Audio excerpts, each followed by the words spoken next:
Welcome back to another video. Today I'm talking about gooseberries. I've done other videos on gooseberries as well in the past, but for this particular video I'm going to cover a very specific topic, and that is about propagating gooseberries.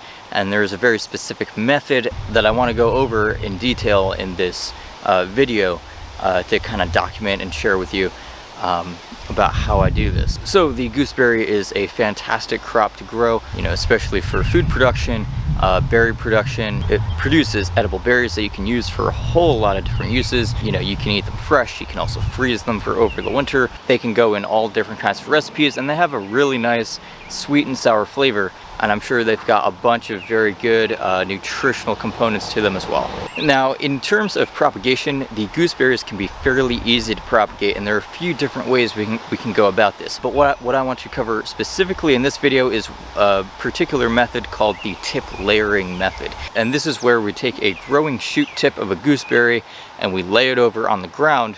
Maybe we even partially bury it in the soil, and then we'll put a rock on top of it to hold that branch down. And over the course of the season, into the fall, into the winter, when the plant starts to grow again in the spring, that branch tip will have taken root and it sends up some shoots with green leaves, and then you're able to cut that off from the parent branch and then transplant that propagule somewhere else in the garden or the landscape or what have you, and you're able to grow another gooseberry plant. So essentially what I'm doing here is I'm clearing around that propagule.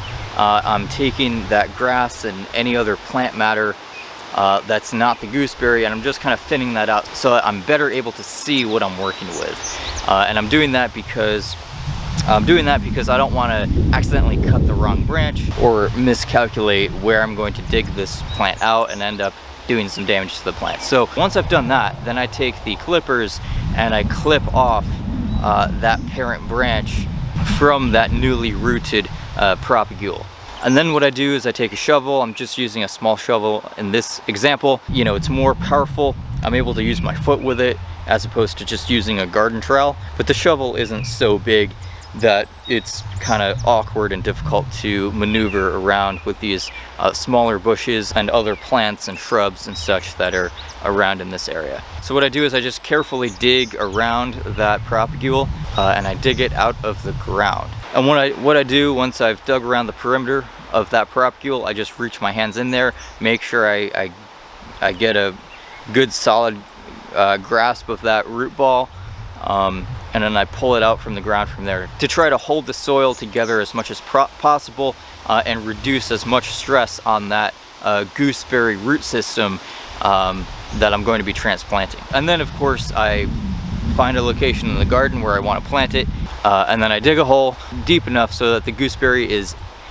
in the soil a little bit more deeply than it was before, just to kind of give it a little bit more stability and strength as it sets in. And then I make sure I water it pretty good, either with water, and maybe I'll add in a little bit of compost tea as well, just to kind of help to kind of pre-inoculate that root system and give it some other nutrients as well. So some other notes is that today, even though it's a little past mid-June around here in zone 6A, it's in the low 60s today.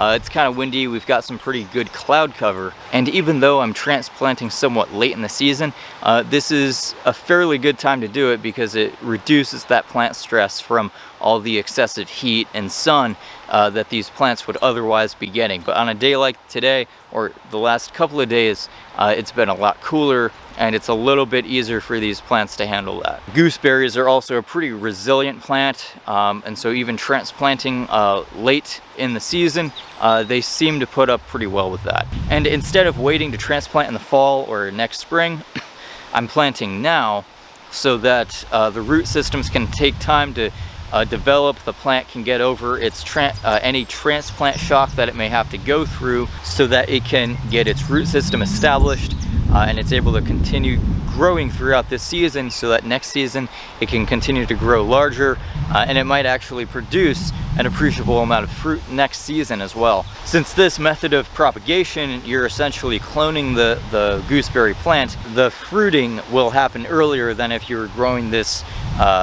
gooseberry from seed or something like that. When I tip layer these gooseberry plants, I like to tip layer them after the fruit has ripened and I've picked it. That way I don't have to worry about berries being on the branches when I bury them or put them closer to the ground. That's usually in later June to earlier into July, maybe mid-July. I've even had success doing this in the fall.